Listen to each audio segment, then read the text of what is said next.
Hi guys, hope you're doing fine. I'm back again with a new video. Welcome. If you don't know my name, I'm called Roslyn Ogalo. Welcome to our channel. Thank you for subscribing. Thank you for liking, commenting, and sharing our videos. Thank you so very much, and I am so humble, grateful to have you as my family. This video is about, there's a friend of mine who came to the shop, and she wanted to know what she can do. She has a business and her business is not doing fine. And I remember some time back here, I came and told you guys, I'm feeling so bad. I'm doing business and things are not, it's not promising. It's not good. And I remember complaining to a few people and they're telling me it's everywhere. But now, the fact that I'm getting used to the life and surviving, somebody came with the same pain, and I remembered how I used to feel bad. Let me add some water. I want to take hot water. Finish the coffee. Now just take hot water. Sip it slowly by slowly. You don't drink hot water. It can burn you. So, I was talking to her, and anytime I feel like I've shared some good information with somebody, what I do, if I feel when I get the point, I can also sit down and remember them, because you can't get all information. Like what I tell you today, if you come and ask me tomorrow, unless I have some few notes, I'll not give you the way I started. Like I've not crammed everything I'm telling you, but at least I have gone through the journey. I've walked through the journey of feeling discouraged when you're having your business. You're feeling so like you're not motivated. And I said, no, this is not going to work. I just have to find a way to accept the business, no matter what. So when she came, I told her, come inside the shop, because it's not busy. We can talk, and kindly take a book and a pen, this one. And we can talk, you write your points, but in case I share a point that I want, you'll put a star beside that point. So she told me she's selling towels, face towels, body towels, and hand towels, and tablecloths. Is it tablecloths or table mats? Yeah, things to do with mat and towels. And she's really struggled. It's not working. Like she can stay for 2 weeks in order to sell one, like that one towel. So when I started giving her points, I realized I need to come and share with you guys. I don't know that you're selling thrifted, you have a shop like mine, you're selling food stuff, you have a salon, pharmacy, and what? Just this other business. Even if you're selling some vegetables, there are things you can add in that shop that it can attract clients. And then, so I started with this point. I asked her, where is your shop located? The biggest problem. She's paying fare to go to the shop. That is a big problem. Unless you're working in town or your shop is in town, you have to get fare. That one you have to pay fare. But you're doing small business and you're using vehicle to go to that place and sell nothing and come again with the vehicle. It's not adding up. What you need to do, because I've done business for a very long time, just have your business within where you can walk. Assuming it starts raining, cats and dogs, you can walk to your house. Like you can wait for the rain to cool and walk to your house. So I told her, first and foremost, you are in the wrong place. Come back to where you stay. We stay in the same location, but her business is in Mala. Mala is far. So I told her, Mala is far. You have to pay fare. Going and coming back, you have to buy lunch, and you need a toilet. If the shop has toilet, you are safe. If it doesn't have, because some places there's no toilet, you go look for the toilet and pay for them. So I started telling her things, and she said, in fact, where we are, there's no toilet. We have to go and pay. So I told her, you're paying for the toilet. I'm sure you're buying water for drinking, or you're buying maybe tea, you're buying lunch, and maybe in the evening you can buy another tea.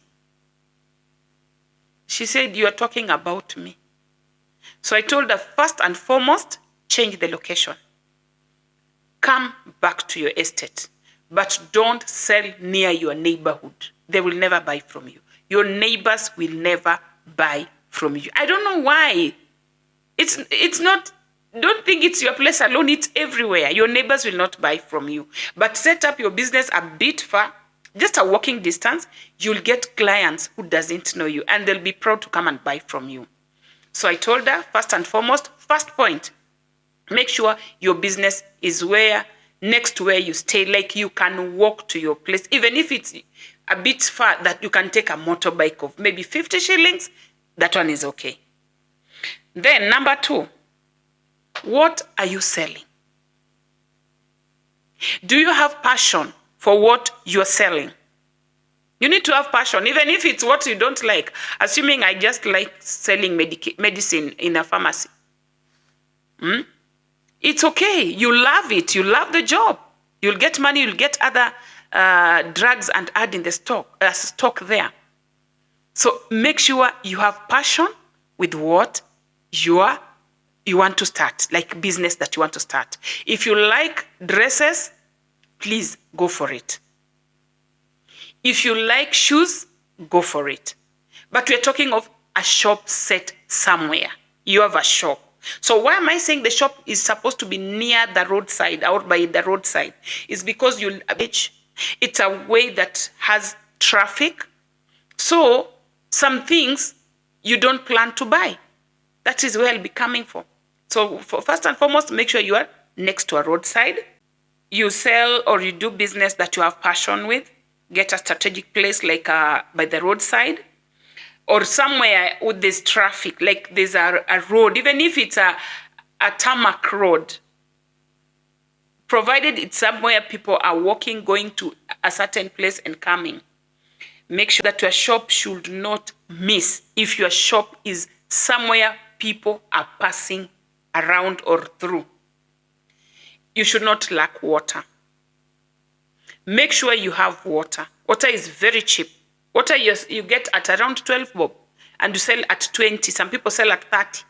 That is 18. For me, I sell at 20. I get at 12 and I sell at 20. That is 8 shillings. So many people will come to me because I'm selling at 20. And room temperature, we'll find it.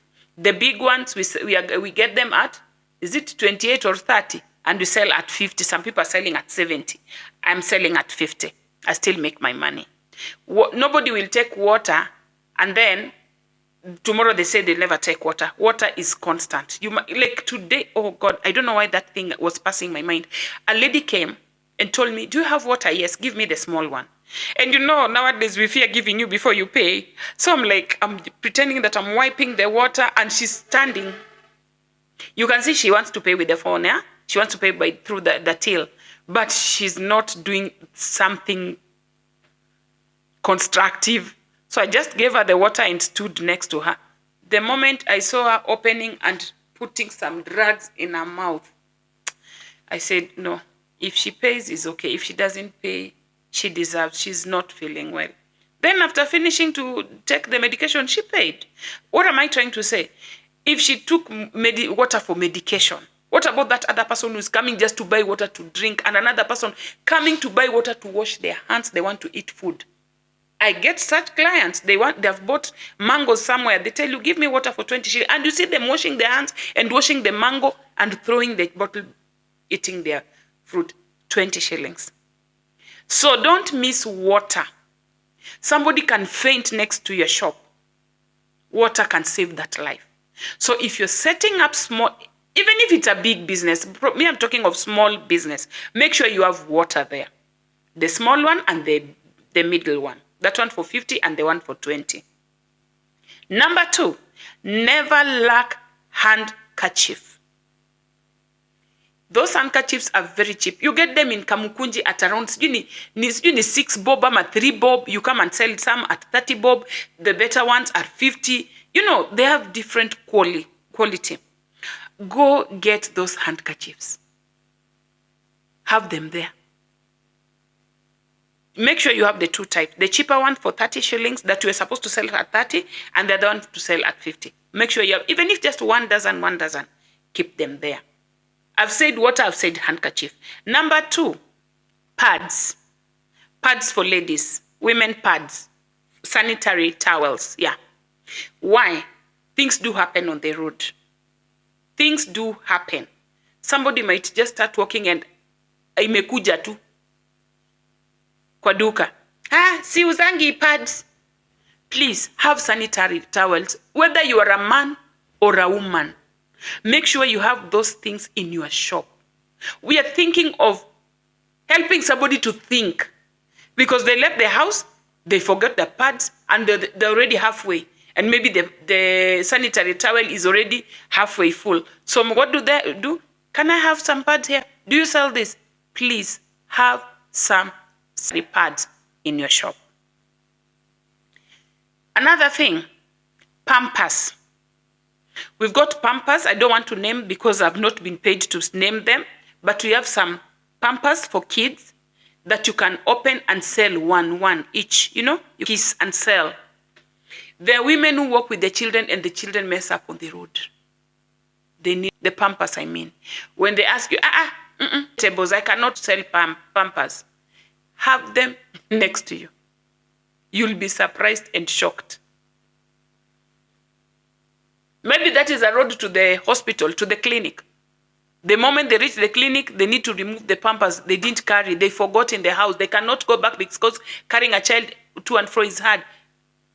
If they see you have hanged the Pampers there, you'll get clients. Then Tropical and Co and Patco. Never lack those three things in your shop. That's why I said, don't ask sure you have pencil, pen, and even me, I started bringing pencils and books like that. Through clients who are just walking, and you feel like, what am I doing with the book? Yeah. Other businesses, I think it's making sense. Because I know of a salon. They are working inside, then outside the lady has, ni kama meza, ameka sweets, na kaeka na maji. Outside the salon, just at the entrance of the salon, but from the outside end. And if you want something, definitely in the salon, you have like 3 to 4 workers. So maybe 2 people are working, 2 people are seated. So when you come, she's the one who goes there, pack for you, and come inside. And she tells me she's making, and now she's even selling ice cream. Yeah, you just open, the client picks the ice cream, you close this ice cream in, ice pop, not ice cream, ice pop. They just open the cooler, client takes what they want, you close it. And you're still waiting to do this one business and cry that clients are not buying. Give people options. Give people options, please. And then number 2, respect the client's wishes. If a client comes to a shop and tells you, please, can you bring for us this? You can say, I will go next week. Maybe within the same week, somebody has also come to request for the same thing. Okay, let me use like myself. They usually come and ask me, do you have mask? I tell them there's a chemist there, just go to the chemist. The first person got and went. Another person came to me, can I get a mask? I told them there's a chemist. The chemist is not opened, madam. I'm like, oh God. I don't like competition in business. I don't, because they must look more of the chemist side. Went and bought the mask. Do you know, I've even been selling to people who don't want mask. They just pass by and uko na mask? Nipatie moja. And today the masks are cheaper. Now they're going at 100 a box, which has 50. Somebody has protected themselves from this airborne. Do I need to be trained to buy mask, to sell mask? No. They are cheaper. They are only 50 shillings. Buy packing bags, these khaki, brown packing bags that people sell sugar in, what and what. Keep them there. Put there for 10 shillings, for 20 shillings, and for 30 shillings. Just have them. They're not expensive. That one that you're supposed to sell at 10 shillings, you get them at 60 or 70, depending on the place you have gone to. Like there's a place I go, I get them at 80. Another friend came with it, she got at 60. So it depends where are you going to get them. For me, I got at 80. So imagine 80 shillings, 50 pieces of bags. And they are big, they can carry tomato, they can carry vegetables. Keep them there. Somebody can buy things and then what we shall tell them, go and buy the bag from that shop and come. They will not even come back to buy what they were ordering. But tell them, I have them this today. And another day, don't tell them to buy. Bariki mtu na bag. Tomorrow they will come. And they will not come to be blessed with the bag. Now they will buy. Please, make sure you have those little things you think they're very little. They can really help you. So when a client asks for something that you feel it's not appropriate with your business, think twice. It's a wake-up call. Maybe your shop is the one they are used to and accessible. So you try and just make sure you honor the client's request. Wake up. Customer care. Do you know how to talk to your clients? Like for me, if you come, my younger sister was joking, she's coming tomorrow and she will let you know. I don't know how she picked that from me, and I didn't even know that I used to speak like that. She was telling me, hey, huo unaongesha customer, hadi hataki kuja kudeposit. So anaona ni kama amekuja kudeposit 1 million. Na nimesema boss, I don't know, I just like, somebody coming to my shop just to honor them. And I'm like, sema boss, habari ya leo boss. Mzuri, nataka kudeposit. Niweke yote. And that's 100 shillings. Yeah. Anaweza taka kuweka 60 bob. Amza boss, niweke yote. Weka yote. Do you know how that person feels good? You've honored. Be happy. Even if umetoka kupigwa ngumi, come back happy to this shop.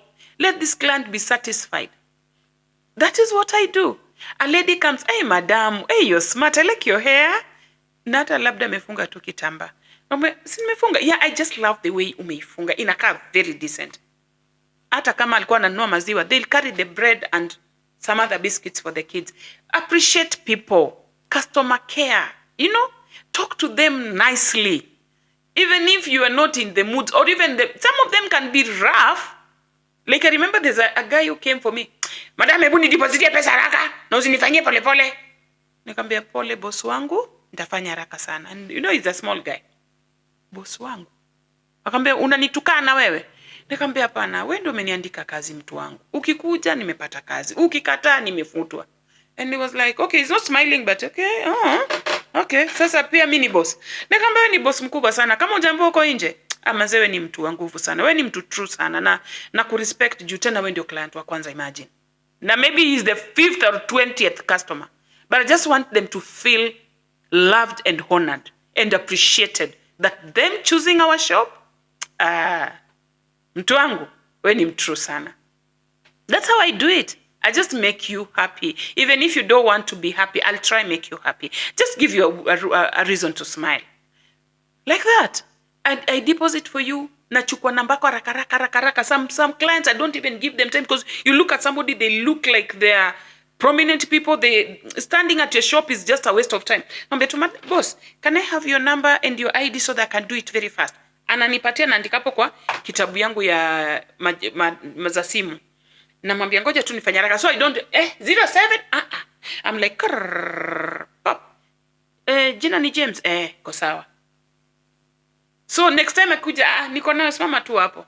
Niko nayo, he has shown me his ID, he's given me the details, I've deposited, imeingia. Bora hajakuja ku withdraw. I do until there's some people who used to come, somebody and a drop, kimbia town na niko na gari. So them driving and maybe hakuna jam, ukichelewa haitaingia, and that is losing a client.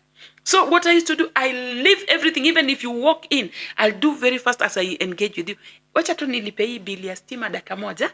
Na I'm depositing money for somebody. Imeingia, then I attend to you. Just try to make people happy. Today I was asking God, as much as I like my shop, I just love it. But you look at the sales is not putting a smile on your face. Do you know what I told God? Thank you that I have somewhere to go and say I'm going to work. Asante Mungu. Niko na mahali naweza ingia. There are people who don't have. And not that they cannot have, but the chances are not there. So why don't you honor, respect, and thank God for what you have? Hata kama umeandikwa kazi gani. Kuna watu wanatafutia kazi hawapati. Shika na mikono mbili. Women married comes to my shop, nitafutie kazi ya kufua. na unaona bwanake ni mtu very smart, lakini she wants her own extra coin. Alafu wewe umeandikwa kazi ya nyumba then unaidharau, ama umepata mahali pa kuingia, ukitoka unadharau. People want to hold to any job, and that's why I said Kenyans can work. Kenyans can work. I wish our dead factories could be resurrected and see how our Kenyans can wake up for those jobs. We now know life is too expensive everywhere. It's not in Kenya alone. Life has become unbearable. Why are many people getting divorced? Why are many people getting separated? Why are many people having distant relationships? Because somebody is working far and another person is working very far. That was not our life. Like for me, when I was growing up, that was not our life. Today it is. Our mothers were supposed to stay at home even kama amesoma. Anabaki ushago, dadi ako Nairobi anakuja. But imagine saizi, hata mtu hajasoma ako na kazi. Hata kama ni ya kulima, hata kama ni ya kufua, hata kama ni ya kupikia watu. There's a lady who's cooking for people door to door. I like that lady. One day I'll bring her here and just let her give her story. She doesn't know where to report, but ni kutuma tu namba zake. Mi napikia watu birthdays nini, and she gets jobs and she's paying her house. So me, I'm like, jobs haziko, but can we create jobs? There are no jobs. There is no jobs, but can we create? You don't need to create something so big. If you know how to play it, go door to door kila Friday, wambie naweza shuka mtoto wako tu hapa kwa mlango yako, unipe tu 100 lines za shule. Yes, they take their children to the salon, wanaoshwa, wanawaleta. And mothers, buy blow dry. Kuosha mtoto na kufanya blow dry is very easy. Hata kama ujui, utajua. For me to know how to use a blow dry, I was not trained anywhere. And I bought it just for fun. Then I started using it for my kids. And that is how I opened a salon. I knew how to plait as passion, not trained as just passion. Mi ukiniletea nywele nitakushukia. Hata wig nitashona. I do that, but passionately. Si ati nimesomea. That is how I started. But I feared blow dry. I feared dryer. With time, I was doing that. I'm not saying you do what I do. I'm just saying create. Nunua mashini ya kunyoa. Ambia watu huwa nanyoa watoto. Niambie tu kama unataka nikuje kwako nitakuja, kama hakuna go and look for a barber shop. Ask them, if I have a client, how much will you charge me if I can come with my machine and with my client to shave them? How much will you pay me, because I'll be using your electricity, your chemicals and all that. I'm telling you, the barber shops are so many. They will tell you, okay, this seat, if you take it for maybe the whole day, you pay me 200 or 300. And you know, I have a space there. Let me be walking out, getting clients, come and do it and return them back. But make sure you're a trustworthy person. Don't take people's kids and never return them back home. Make sure you're trustworthy. That's why I say, set up a business where you stay. They know you. But a stranger, I'll not give you my child. But what about if you're staying within my environment and I know you? Yes, and we know you shave people. I'll give my son to you. So that is what I'm talking about. Create. That is how we have people who are doing work, door-to-door plating. That is how I started. I started plating people in their houses. I didn't have a salon I could not afford. What am I trying to say? I'm saying create jobs. Create jobs. It's possible and very much possible. Then, what else? Don't want to take. If a client comes and complain, accept critics. Accept criticism. If a client comes and says, huku nishuka vizuri, no, I didn't like that bag you gave me, it was not, accept, say, I'm sorry, I got them, but you're not the first person to complain, but at least you know they've never been bad. This bunch didn't come very welcoming, but you know what I'll do? I'll compensate you. I have another nice one. Can I give you this one for 30 shillings? Only at 10 shillings. The client will be happy. Una hizi bag unaenda kuweka mboga imeraruka. It's not my mistake. It's not their mistake. But we can own up. We can own. A customer criticize you, accept. Don't fight back. Kwani unapigana na unataka pesa? rudi chini sababu ya hiyo pesa. Have a money detector, mashine ya kupima pesa. Huku nje huku nje si kuzuri. When you open a business, make sure you have money detector. Some of them are light, the bulb, some of them are torch, some of them look like a pencil. You invest in that, provided you are in business. Please, please, please, make sure you have that. It's a wake-up call. Some people don't know. Be constant with opening your shop. And when you're not there, let them know. Today, I'll not be here for the next 2 days. I'm rushing up country for this and that, funeral, wedding, or any visitation, going to see my child in school visitation. Let them know. Clients are very good. When you let them know, they can even buy stock. They can tell you, give me 6 milk, give me 1 kg of sugar, give me 3 liters of salad. They know that only push them for 2 days because maybe that is what you sell in a shop. Up to there. Can you think of a business? Can you think of a business and set up a business?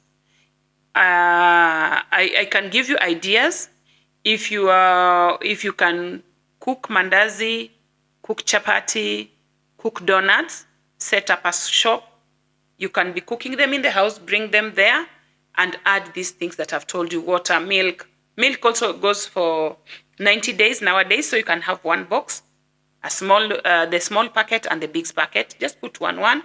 They're not very expensive. That is like 1,500. You have a stock. You have a stock of milk. Yeah, because the big box, I think it's 1,000 or 900 and something. Let's say 1,000, and the small box is 500. You have stock for all milk. Then the straw is around 50 bob. Buy a straw, put there, and now you have water. You have some other, maybe juice, those small. You'll get somebody who wants milk with that donut. Somebody wants water. Somebody wants juice. Just like that. And this is what you have passion with. Make sure what you're selling is what you have passion with. Don't sell what you don't like. You'll hate the shop. You'll hate altogether. You'll hate it. Why? Because mbona hata hazijauzwa? Kwani zinaenda kulala tena? Mbona hata hazijaenda? Because you don't have passion. Be patient. Be patient. You open a shop today, like in my estate. Hey, you open a shop today. All our clients run away from us. They come to you. Whoop. You sell for 1 week and you're like, oh my God, I've reached the topmost. Then after 1 week, they all come back to us because the price is the same. That is how they welcome us. Na hivyo ndo wanatusalimia, wanatukaribisha. Then wanatusalimia huyu abaki peke yake. Don't be discouraged. Be patient. And how you treat them when they come matters a lot.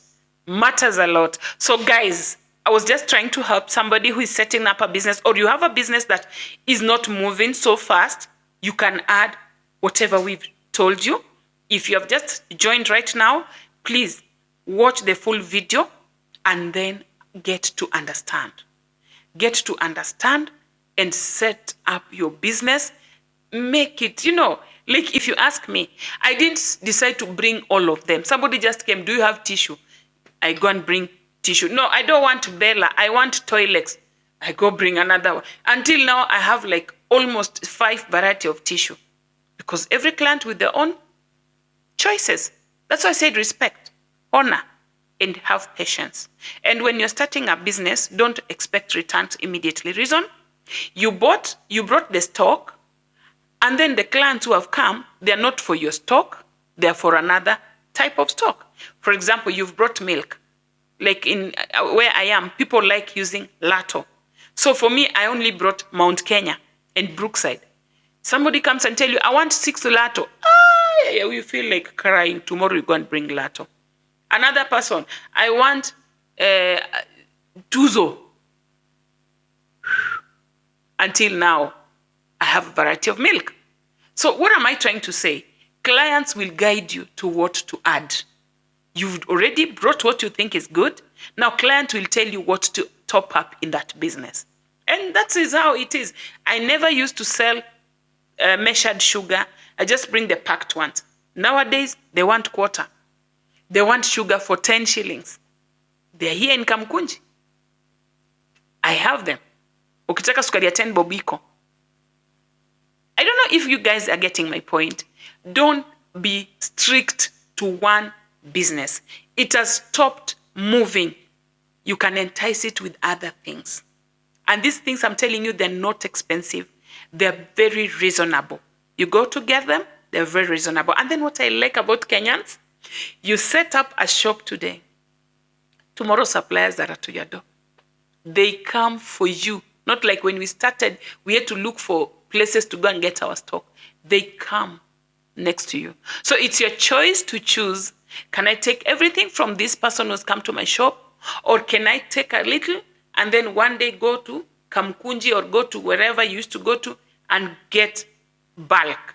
So if I want very small things, I get from these people who come with their vehicles. But when I want bulk, I just go to Kamkunji and I'll get everything, literally everything.